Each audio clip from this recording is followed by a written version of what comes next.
Everyone, welcome to नया study. अब आप सब कैसे हैं? आई होप कि आप सभी अच्छे होंगे और अपनी स्टडी को कंटिन्यू कर रहे होंगे।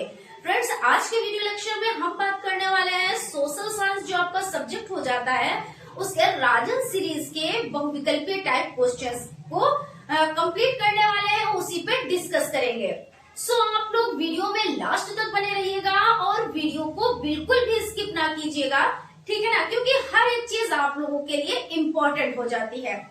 और फ्रेंड्स, कहना चाहेंगे कि अगर अभी आप लोगों ने चैनल पर विजिट किया है और न्यू है तो चैनल को सब्सक्राइब जरूर कर लीजिएगा और बेल आइकन को भी जरूर प्रेस कर लीजिएगा, क्योंकि इससे क्या होता है, आप लोगों को अपडेट मिलती रहती है और आप क्लास को ज्वाइन कर पाते हैं। और फ्रेंड्स देखिए, एक चीज बताना चाहेंगे कि हमारे चैनल पर आपको हर एक चीज फ्री में मिल रही है। जैसे आपको क्लासेस, ठीक है ना, वो भी आपको फ्री में मिल रहा है और पीडीएफ नोट्स वो भी आपको फ्री में ही प्रोवाइड होंगे। कोई भी इसके लिए आपको पे नहीं करना रहेगा। तो इसके लिए आपको फ्री पीडीएफ नोट्स के लिए आपको टेलीग्राम पर जुड़ना रहेगा, वहां पर आपको ये नोट्स प्रोवाइड हो जाएंगे, ठीक है ना। तो फ्रेंड्स चलते हैं और सीरीज को कंटिन्यू करते हैं। तो एक बार फिर से कहना चाहेंगे कि आप लोग लास्ट तक बने रहिएगा और वीडियो को बिल्कुल भी स्किप ना किया कीजिए, क्योंकि क्या होता है, स्किप करने से चीजें छूट जाती हैं और जब चीजें छूट जाती हैं तो चीजें समझ में नहीं आती। क्योंकि क्या होता है, कोई भी चीज है तो आप अगर स्टार्टिंग से और लास्ट तक उस चीज को देखते हैं या समझते हैं तो क्या होता है, चीजें हमें अच्छे से समझ में आती हैं। लेकिन क्या होता है, जब हम कुछ चीजें स्किप करके देखते हैं तो हमें हर एक चीज की नॉलेज नहीं हो पाती है। तो इसलिए आप लोग क्या क्या कीजिए, वीडियो को लास्ट तक जरूर देखा क्या कीजिए, ठीक है। तो स्टार्ट करते हैं। तो फ्रेंड्स चलिए क्वेश्चंस को स्टार्ट करते हैं। सबसे पहला क्वेश्चन हो जाता है, डिगबोई तेल क्षेत्र किस राज्य में है? त्रिपुरा में है, असम में है, अरुणाचल प्रदेश में है या पश्चिम बंगाल में है?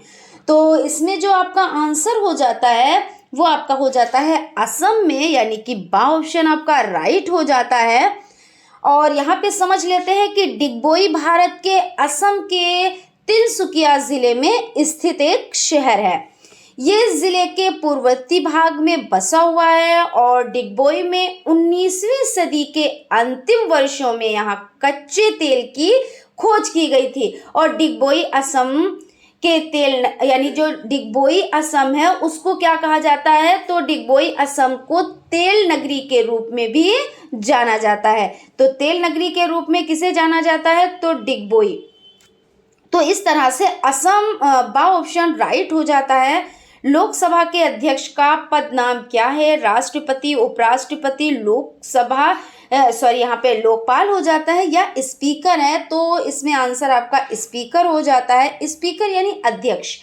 लोकसभा का अध्यक्ष या पीठासीन अधिकारी होता है। उनका चयन किसके द्वारा होता है, तो लोकसभा के सदस्यों में से चुनाव द्वारा किया जाता है। और चुनाव की तारीख कौन मुकर्रर करता है, यानी तय करता है? तो चुनाव की तारीख भारत के राष्ट्रपति द्वारा तय की जाती है। तो इस तरह से लोकसभा के अध्यक्ष का पद नाम क्या है, तो स्पीकर हो जाता है।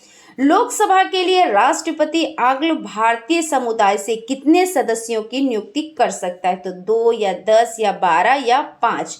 तो इसमें आंसर आपका हो जाता है 2, यानी कि ऑप्शन राइट है।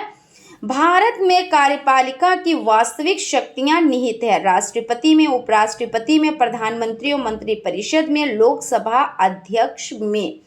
तो आंसर आपका हो जाता है सा ऑप्शन, यानी कि प्रधानमंत्री और मंत्रिपरिषद में। सा ऑप्शन राइट है। भारत का प्रथम उप प्रधानमंत्री कौन था? भीमराव अंबेडकर, सरदार वल्लभ भाई पटेल, गोविंद वल्लभ पंत या सी राजगोपालाचारी? तो इसमें आंसर आपका हो जाता है सरदार वल्लभ भाई पटेल। बा ऑप्शन राइट हो जाता है। सरदार वल्लभ भाई पटेल के जन्म की अगर बात की जाए तो कब, तो 31 अक्टूबर। कब, तो 31 अक्टूबर 1875 को कहाँ हुआ था? अगर इसकी बात की जाए तो गुजरात में हुआ था, ठीक है। तो चलते हैं नेक्स्ट क्वेश्चन की तरफ। नेक्स्ट क्वेश्चन आपका हो जाता है भारतीय संसद का प्रमुख कार्य राष्ट्रपति का चुनाव करना, प्रधानमंत्री का चुनाव करना, बजट पारित करना या मंत्रिपरिषद का निर्माण करना। तो बजट पारित करना यानी सा ऑप्शन राइट है। अकबर के दरबार के प्रमुख संगीतकार थे, तो आप लोगों को सभी को बहुत अच्छे से पता है, बहुत फेमस है। अब इसमें देख लेते हैं, ऑप्शन देख लेते हैं और आंसर तो आपने कर ही लिया होगा। अबुल फजल, बीरबल, राजा टोडरमल या तानसेन। तो तानसेन है, द ऑप्शन राइट है। पानीपत का युद्ध किस किस के बीच लड़ा गया? तो बाबर और इब्राहिम लोदी के बीच, या बाबर और राणा सांगा के बीच, या बाबर और मेदिनी राय के बीच, या बाबर और अफगान सरदार के बीच। देखिए बहुत ज़्यादा इंपॉर्टेंट क्वेश्चन है। कुछ क्वेश्चन ऐसे होते हैं जो बहुत ही ज़्यादा इंपॉर्टेंट हो जाते हैं कि उनके बिना तो कुछ संभव ही नहीं है, इस तरह के क्वेश्चंस हो जाते हैं, है ना। तो यहाँ पे आपका हो जाता है पानीपत का युद्ध किस किस के बीच में लड़ा गया। तो आप सभी को ये भी आंसर बहुत अच्छे से पता है, ये भी क्वेश्चन बहुत ज़्यादा फेमस है। बाबर और इब्राहिम लोदी के बीच में, कहाँ? तो पानीपत, तो आपको पता है पानीपत के मैदान में। और कब लड़ा गया? तो 1526 ईस्वी में लड़ा गया, यही तो है ना। तो यहाँ पे आपका जो आंसर हो जाता है वो बाबर और इब्राहिम लोदी के बीच में लड़ा गया। उसके बाद क्वेश्चन है सिराजुद्दौला तथा क्लाइव के बीच लड़ा गया प्लासी का युद्ध, बक्सर का युद्ध, प्रथम मैसूर युद्ध या कर्नाटक युद्ध। तो आंसर आपका हो जाता है प्लासी का युद्ध जो है आपका हो जाता है सिराजुद्दौला तथा क्लाइव के बीच जो लड़ा गया वो प्लासी का युद्ध था। ये कब लड़ा गया? तो 23 यानी 23 जून को। और अगर सन की बात की जाए तो 1757 यानी 1757 को उत्तर पूर्वी भाग में लड़ी गई थी लड़ाई, ठीक है। उसके बाद क्वेश्चन आपका हो जाता है सहायक संधि प्रणाली का प्रयोग किया लॉर्ड कॉर्नवालिस ने, लॉर्ड वेलेजली ने, लॉर्ड हैंड्सनिक्स ने या लॉर्ड विलियम बेंटिंग ने। तो आंसर आपका लॉर्ड वेलेजली हो जाता है, ऑप्शन राइट हो जाता है। क्वेश्चन हो जाता है प्रसिद्ध गिरवन कहाँ स्थित है? तो गुजरात में, अरुणाचल प्रदेश में, मध्य प्रदेश में या उड़ीसा यानी उड़ीसा में। तो गिरवन एशिया में सिंहों का एकमात्र निवास स्थान होने की वजह से जाना जाता है, ठीक है। और अगर इसमें आंसर की बात करें तो गुजरात हो जाता है, ऑप्शन राइट हो जाता है। क्वेश्चन है रबड़ किस प्रकार के वनों का वृक्ष है? मानसूनी वन, सदाबहार वन, मरुस्थलीय वन या ज्वारीय वन। तो आंसर इसमें हो जाता है सदाबहार वन हो जाता है, यानी ऑप्शन राइट हो जाता है। अगर बात करें कि जो रबड़ है वो किस तरह से कैसे प्राप्त होती है, तो रबड़ के वृक्ष भूमध्य रेखीय सदाबहार वनों में पाए जाते हैं और उनके जो इनमें जो दूध निकलता है जिसे लैटेक्स कहते हैं। क्या कहते हैं? तो लैटेक्स कहते हैं इस दूध को, और इसी से क्या होता है रबड़ तैयार किया जाता है। तो अब आपको पता हो गया कि रबड़ किस तरह से प्राप्त किया जाता है। अब यहाँ पे देख लेते हैं क्वेश्चन कह क्या रहा है। तो रबड़ किस प्रकार के वनों का वृक्ष है? तो सदाबहार वन हो जाते हैं। चिपको आंदोलन संबंधित है तो वनों की रक्षा से, जल संरक्षण हेतु, ऊर्जा संरक्षण हेतु, इनमें से कोई नहीं।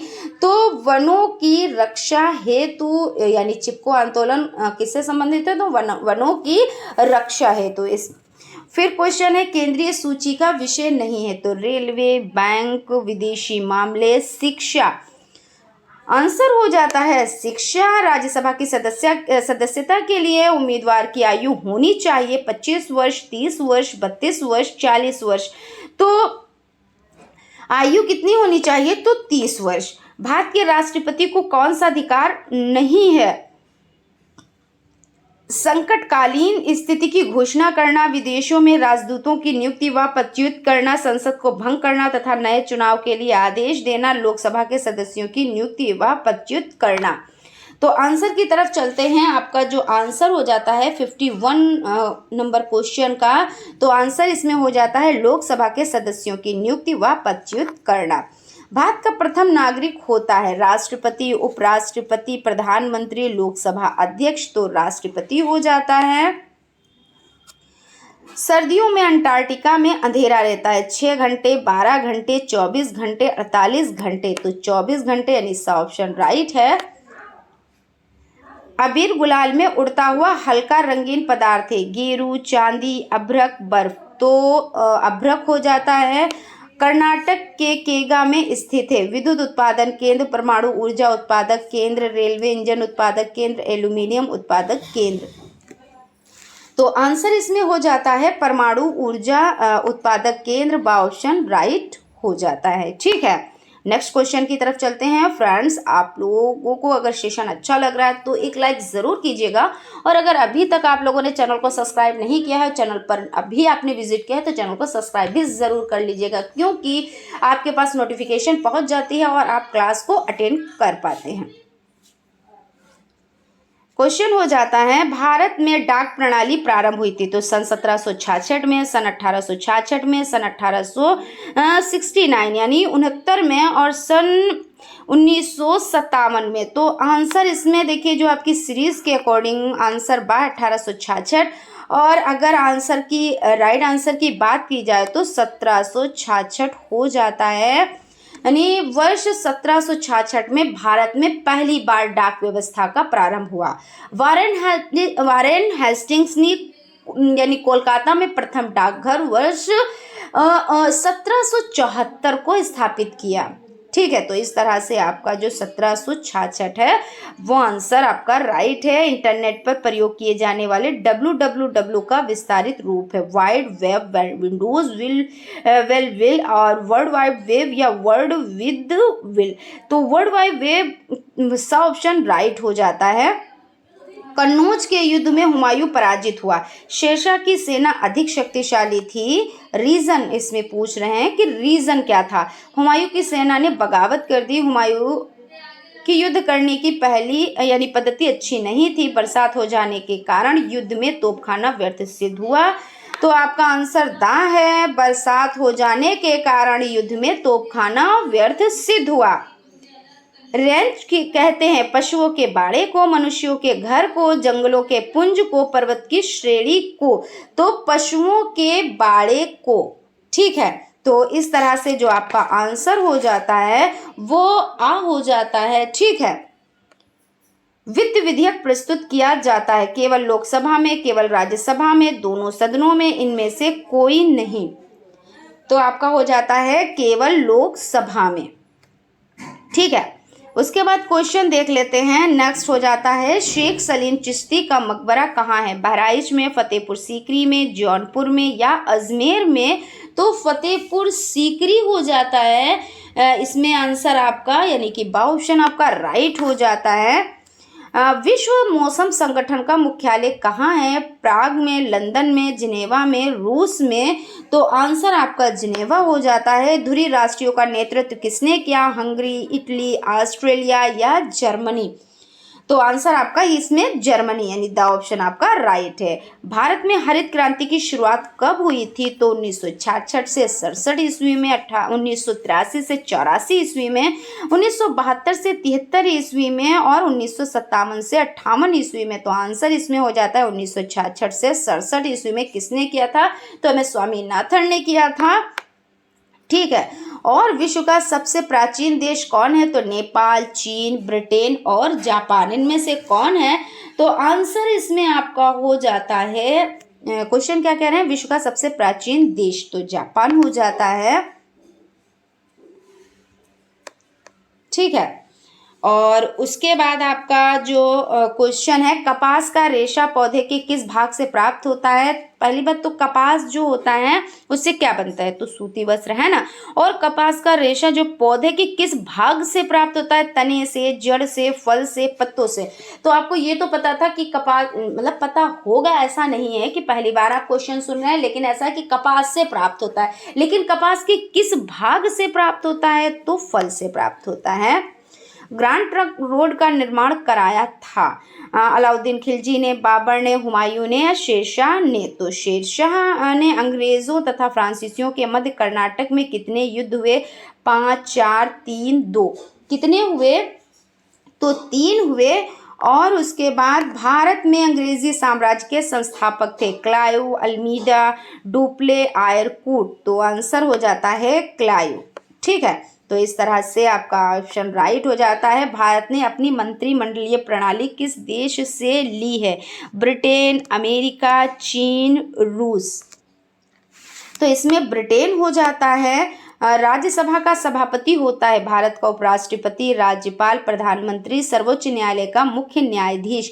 तो भारत का उपराष्ट्रपति हो जाता है। निम्न में से कौन सा जोड़ा गलत है? तो सहारा मरुस्थल अफ्रीका, थार मरुस्थल दक्षिणी अमेरिका, सोनोराम मरुस्थल उत्तरी अमेरिका या महान विक्टोरिया ऑस्ट्रेलिया।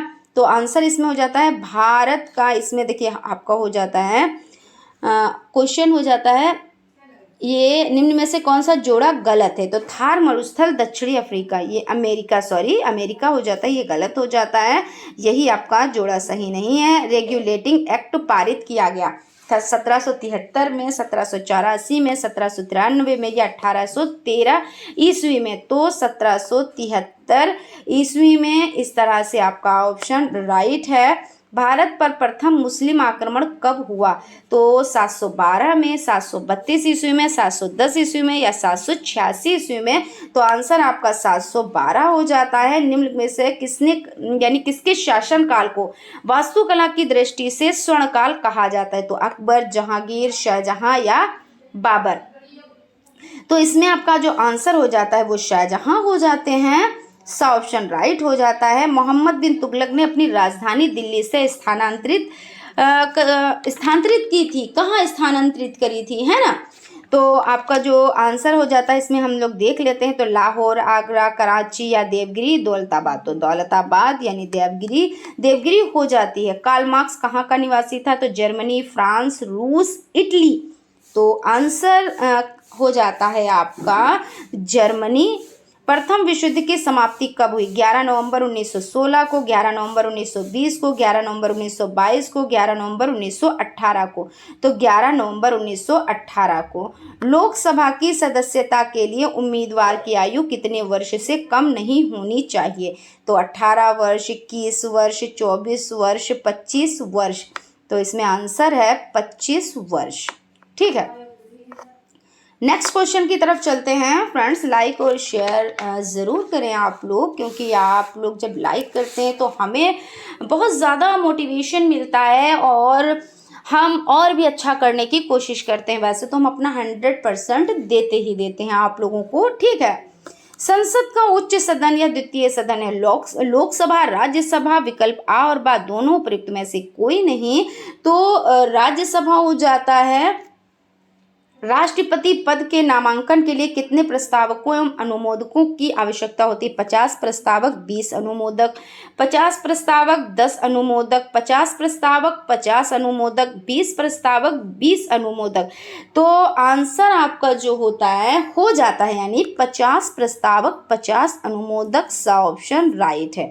देश का सबसे बड़ा राष्ट्रीयकृत प्रतिष्ठान है? रेलवे, रोडवे, सड़क परिवहन, वायु परिवहन, जल परिवहन। तो रेलवे हो जाता है। और क्वेश्चन की तरफ चलते हैं। देश की मुद्रा की पूर्ति को नियमित करता है? भारतीय reserve bank, state bank of India, व्यापारिक बैंक, भारतीय औद्योगिक विकास बैंक। तो भारतीय रिजर्व बैंक यानी ऑप्शन राइट है। निम्नलिखित में से कौन सा केंद्र सरकार की आय का स्रोत नहीं है? सीमा शुल्क, आयकर, भू राजस्व, केंद्रीय उत्पाद शुल्क। तो इसमें जो आंसर आपका हो जाता है वो भू राजस्व हो जाता है। ठीक है, सबसे अधिक जनसंख्या घनत्व वाला महाद्वीप है? तो महाद्वीप कौन सा है इसमें देख लेते हैं। एशिया, उत्तरी अमेरिका, यूरोप या आपका हो जाता है इसमें अफ्रीका।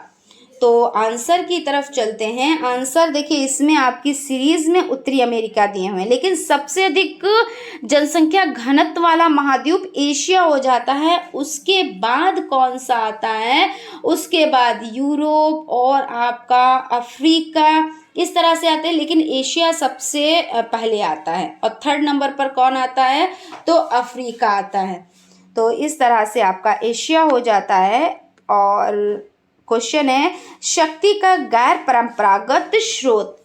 तो खनिज तेल, प्राकृतिक गैस, सौर ऊर्जा या कोयला। तो सौर ऊर्जा इसमें हो जाता है। और कौन कौन से जो हैं शक्ति के गैर परंपरागत स्रोत हैं, तो देख लेते हैं। देखिए आपका सौर ऊर्जा तो हो गया, यहाँ पे ऑप्शन में ही दिए हुए हैं। उसके बाद पवन ऊर्जा, जैव ऊर्जा, ईंधन प्रदान, बैटरियां, विद्युत वाहन, ज्वारीय ऊर्जा, हाइड्रोजन ऊर्जा और भूतापीय ऊर्जा शामिल है। इसमें से कोई भी नाम आ जाए तो वो कौन से हो जाते हैं, वो शक्ति के गैर परंपरागत स्रोत हो जाते हैं। और आप लोग ट्रिक से कैसे याद रखेंगे कि सौर ऊर्जा, जो सौर ऊर्जा हमें प्राप्त होती है कैसे प्राप्त होती है, तो गैर यानी हमारी पृथ्वी से अलग ऊपर, यानी गैर जगह पे, कहते नहीं कि ये हमसे गैर है यानी पराया है यानी अपना नहीं है, ऐसे मतलब ट्रिक है। वैसे तो हमारे चारों ओर जो भी है सब पर्यावरण है और हम उसके चारों मतलब ढके हुए हैं, वो बात नहीं है। यहाँ पे ट्रिक की हम बात करना है सिर्फ, ठीक है। तो ये इस तरह से आप लोग चीज़ों को समझिए। और ट्रिक में आप लोग को ये मत कहिए कि मैम ट्रिक कैसा बता दिया, कमेंट करने लगे, क्योंकि ऐसा हो जाता है कुछ चीज़ों में कुछ चीज़ें समझी नहीं जाती। मैं सभी के लिए नहीं कह रही हूँ, कुछ लोगों के लिए कह रही हूँ, चीज़ों को समझते नहीं हैं और कमेंट करने लगते हैं। लेकिन नहीं, उसकी बारीकियों को आप समझें कि आखिर हम कहना क्या चाहते हैं, ठीक है। ग्रीन इंडिया मिशन प्रारंभ किया गया तो वर्ष 2013 में, वर्ष 2012 में, वर्ष 2014 में, वर्ष 2011 में। तो 2014 हो जाता है। न्यायपालिका का कार्य नहीं है संविधान की रक्षा करना, मौलिक अधिकारों की रक्षा करना, कानूनों का क्रियान्वयन करना, न्यायिक पुनरावलोकन करना, या पुनरावलोकन यहाँ पे है तो कानूनों का क्रियान्वयन करना, निस्सा ऑप्शन आपका राइट हो जाता है। और आज की सीरीज का लास्ट क्वेश्चन हो जाता है, उच्चतम न्यायालय के किसी न्यायाधीश को महाभियोग द्वारा पद से हटाने की शक्ति निम्न में से किसे प्राप्त है? केंद्रीय मंत्रिपरिषद को, संसद को, निर्वाचन आयोग को, संसद व राज्य विधानसभाओं को। तो आंसर संसद हो जाता है, यानी कि आपका क्या ऑप्शन राइट हो जाता है, ठीक है ना। तो फ्रेंड्स मिलते हैं नेक्स्ट क्लास में, तब तक आप लोग अपना ख्याल रखें और स्टडी को कंटिन्यू करें और बहुत अच्छे से आप लोग तैयारी करने लगें, क्योंकि अब आपके पास टाइम बहुत ज़्यादा नहीं बचा है। और ये भी आप लोग ना सोचें कि जब डेट शीट आएगी, यानी जब डेट आ जाएगी कि हाँ अब एग्ज़ाम होने वाले हैं, 15 डेज़ बचे हैं तब तैयारी करें, तो बिल्कुल भी नहीं, ऐसा नहीं है। आप लोग तैयारी स्टार्ट कर दें। 15 डेज़ में तैयारी नहीं होती है। जो कहते हैं कि इतने दिनों में बहुत अच्छी तैयारी हो जाती है, तो मेरी समझ में नहीं आता किस तरह से भाई तैयारी हो जाती है, ठीक है। तो आप लोग क्या करें, आप लोग स्टार्टिंग से तैयारी करें। और ऐसा नहीं है, ये भी नहीं मैं कहती हूँ कि वो लोग पास नहीं होते, पास हो जाते हैं, लेकिन सिर्फ पास ही होना हमारा एम नहीं है, क्योंकि भीड़ लगी हुई है और हमें क्या करना है, हमें भीड़ से अलग दिखना है। तो भीड़ से अलग दिखने के लिए हमें क्या करना होगा, हार्ड वर्क करना होगा, स्मार्ट वर्क करना होगा, तभी हम भीड़ से अलग दिखेंगे। और ऐसे भीड़ में हमारी कोई भी पहचान नहीं है, ठीक है। बाकी मैं क्या कहना चाहती हूँ आप लोग समझ रहे होंगे और तैयारी अच्छे से आप लोग करेंगे, हमें उम्मीद है। तो मिलते हैं नेक्स्ट क्लास में। Thank you.